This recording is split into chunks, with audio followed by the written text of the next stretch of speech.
The desert was a world of endless horizons where heat and dust swallowed all signs of life. Sandstorms could rise without warning, choking engines and burying machinery. Out here on the colony's edge, most settlers had long given up on technology. Horses, once relics of a bygone Earth, became lifelines. Where metal failed, muscle endured. A man with a horse could cross the wasteland. A man without one might as well dig his grave before setting foot beyond his corral. Jack Carter knew this truth better than anyone. He had seen caravans stranded because their engines failed. He had buried neighbors who wagered on solar rovers that collapsed in the heat. Horses carried him through all of it, and now only one remained. The last of his herd was a scarred, dust-brown mare named Ember. She was his partner, his anchor, the only piece of security left after years of attrition. Raiders had stolen others. Disease had taken more. Storms had swept away whole corrals in nights of thunder and screaming winds. Ember had survived it all, and Jack guarded her like treasure. She was not just survival, she was freedom. With her, he could still move, still trade, still reach the settlements strung like lonely islands across the desert. Without her, he was bound to one place, waiting for fate to strip him bare. It was nearing dusk when Jack noticed the disturbance. The horizon shimmered with the last heat of day, and he thought at first it was a trick of light. But no, there was movement, a staggering shape at the edge of his fence line. He reached for the rifle leaning on the post, habit born of too many encounters with raiders and scavengers. But when the figure collapsed into the sand, Jack froze. It was not a man. Even at a distance, the outline was wrong. Slender, elongated limbs, armor of some kind dulled and cracked. He approached slowly, wary of traps. Stories whispered across the settlements spoke of them, the silent riders, nomads who moved like shadows and left no sound in their wake. People claimed they were assassins, others said they were spirits. Jack had never believed half the tales, but every instinct told him this was one of them. And she was dying. The girl lay face down, skin pale with an otherworldly sheen, patterns like faint silver markings running along her arms and neck. Her chest rose shallow, blood staining the sand beneath her. When Jack rolled her gently onto her back, her eyes flickered open. They were unlike any he had seen, violet with a depth that pulled at him. She tried to speak, but the sound broke, more a rasp than a word. He should have walked away. Every survival instinct screamed at him to leave her there. Her people were dangerous. If they found him near her, they might tear him apart without question. Helping her risked not just his life, but the fragile balance of his survival. Yet as he stared down at her, thin and trembling, he knew what choice he would make. Jack carried her to the shade of the corral, laying her gently against the wooden fence. The wounds were serious, gashes along her side, one arm bent awkwardly. He fetched water and pressed it to her lips, watching as she struggled to swallow. She coughed, choked, then managed to drink. A fragment of strength returned to her gaze. He examined her armor. It was torn and blackened, scorched by something violent. A skirmish, maybe. The desert had many hunters, and not all of them human. He cleaned her wounds as best he could, using his dwindling supplies of cloth and antiseptic. She flinched when his hands brushed the edges of her cuts, but she didn't resist. Her breathing steadied, though she remained weak. Ember shifted nearby, restless, sensing the strangeness. Jack rubbed the mare's neck, muttering softly. He knew what this meant. The girl wouldn't survive long on foot. If she was to live, she needed transport, fast, reliable, and enduring. That meant Ember. The weight of the decision pressed on him. To give away his last horse was to surrender everything. Without Ember, he could not fetch water from distant wells.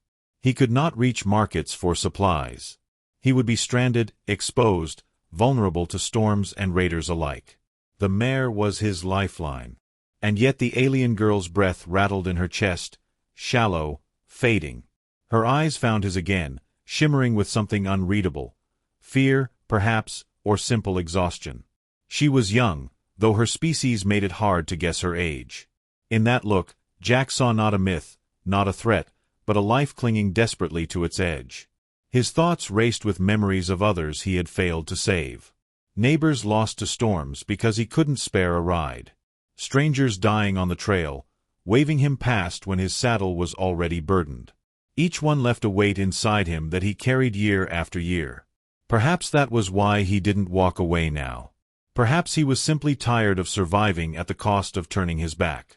The sun sank lower, shadows stretching long across the sand. The air cooled, but the desert was never merciful for long.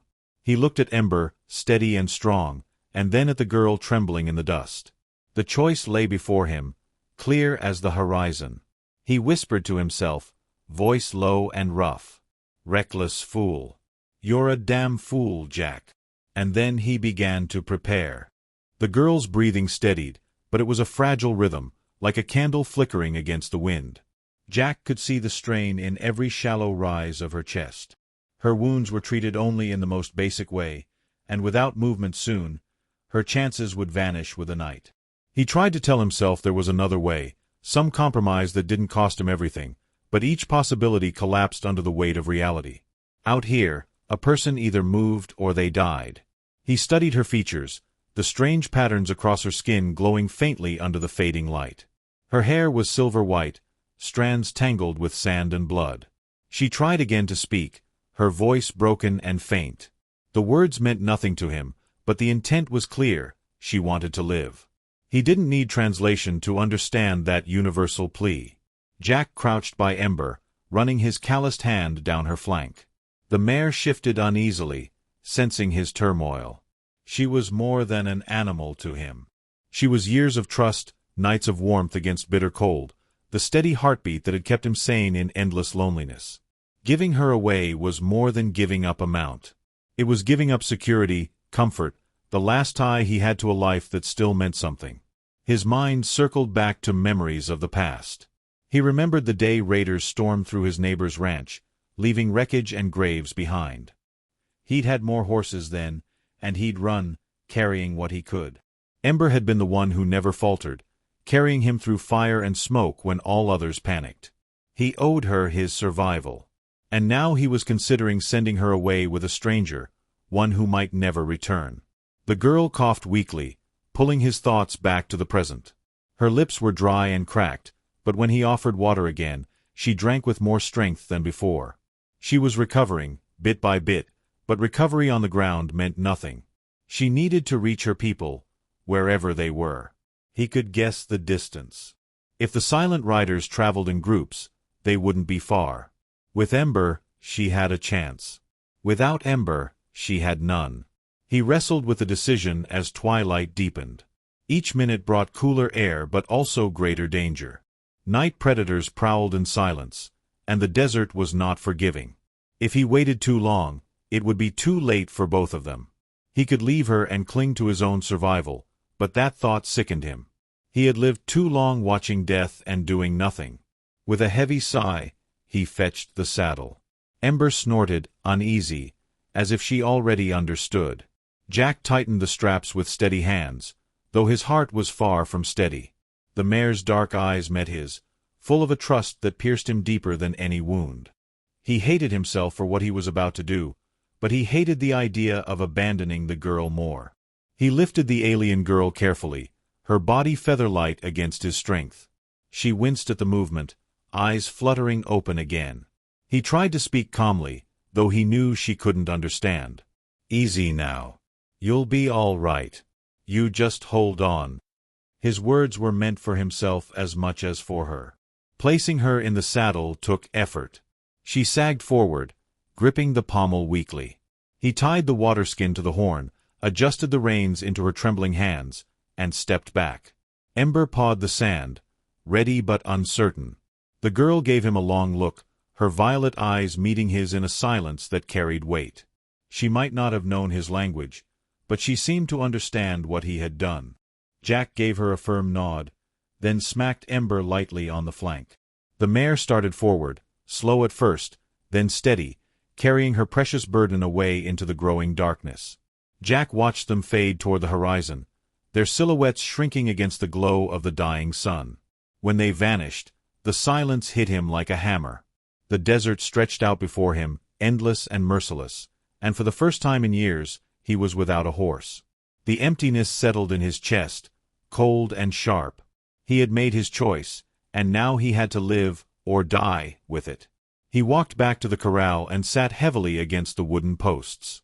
The ground was already cooling beneath him. He reached for his canteen and took a long drink, trying not to think about how much more precious every drop had become without Ember. He had given away not just transport, but his lifeline.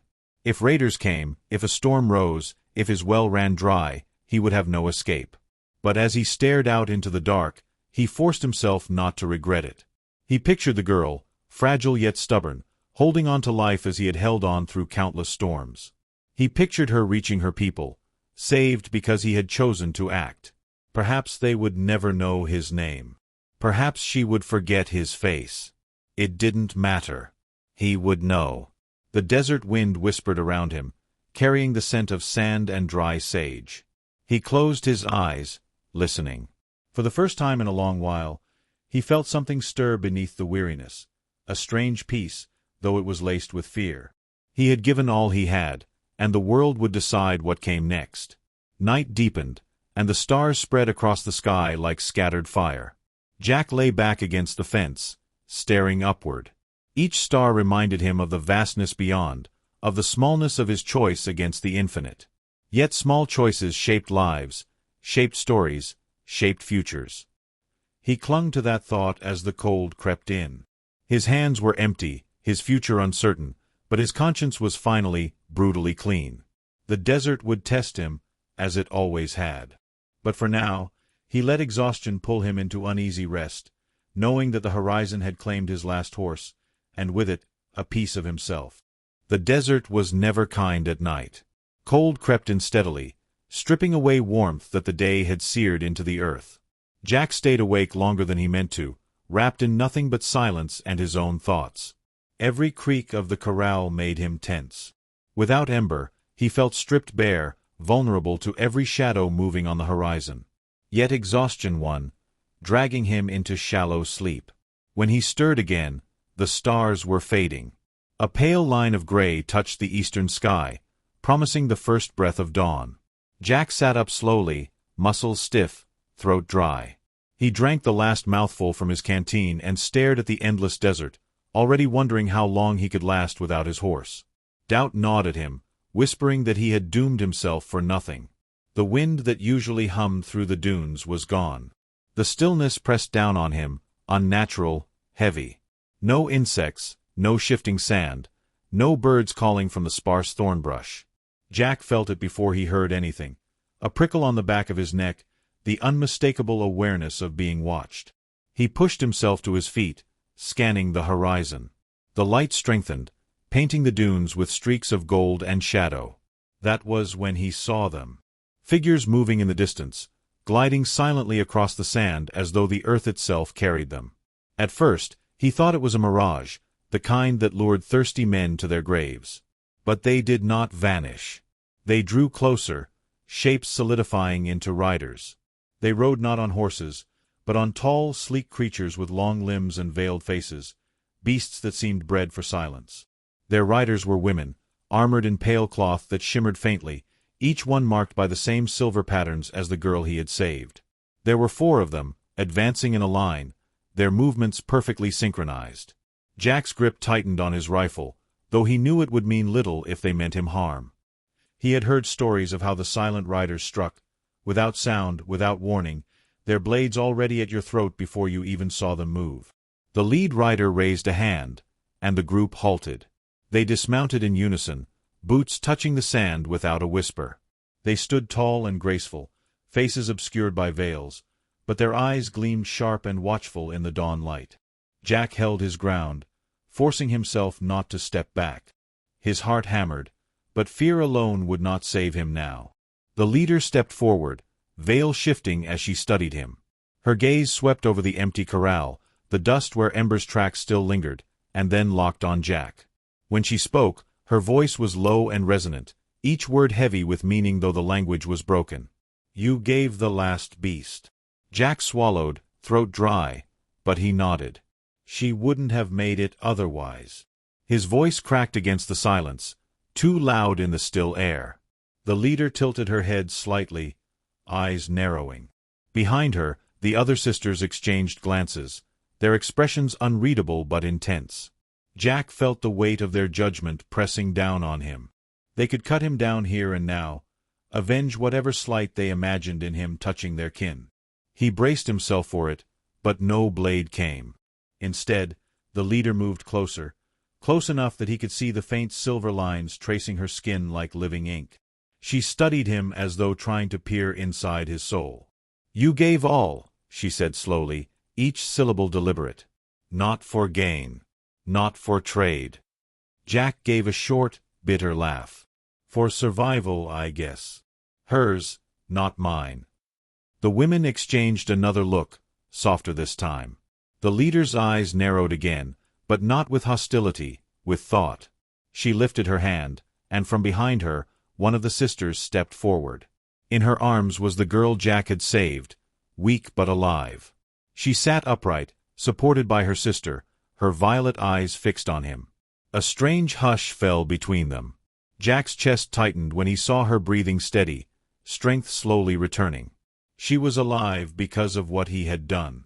That realization struck harder than the fear. The leader turned back to him, her expression unreadable. "Among us," she said, "to give the last mount is oath of blood. It is bond. Life for life." She paused, letting the weight of the words settle. "You are enemy no more." The others lowered their heads slightly, not in submission but in acknowledgement. Jack stood rooted, unsure how to respond. He had expected death or silence, not this. He felt the air shift with something greater than gratitude, something binding. He cleared his throat, forcing words past the lump there. "I didn't do it for any oath. I just couldn't leave her there." The leader regarded him for a long moment, then nodded slowly. "Reckless," she said, almost like an accusation, yet there was a faint curve at the edge of her voice that might have been respect. "Reckless and true." Jack exhaled, tension leaving him in a rush. He realized he had been standing at the edge of his grave and somehow stepped back. He glanced again at the girl he had saved. Her lips moved faintly, forming a word he didn't understand, but her gaze spoke clearly enough. She was alive because of him. That was enough.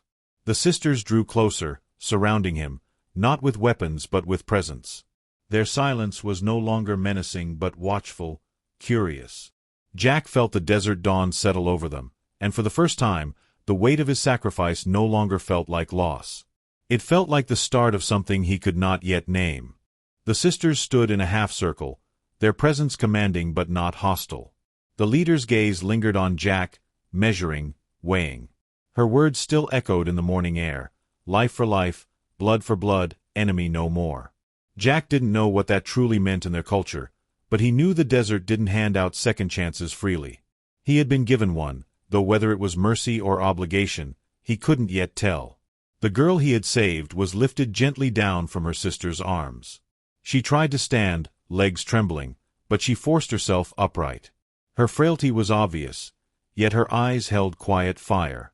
She reached out toward him, fingers brushing the air as if to bridge the gulf between them. He stepped closer, and for a moment her hand rested against his chest. A single word left her lips, strange but soft, and though he didn't understand, its intent was clear: gratitude. The leader spoke again, voice steady. "You are marked now. You gave your last. Among us, that cannot be undone." She gestured to the horizon. "Our kin will know. Our enemies will know."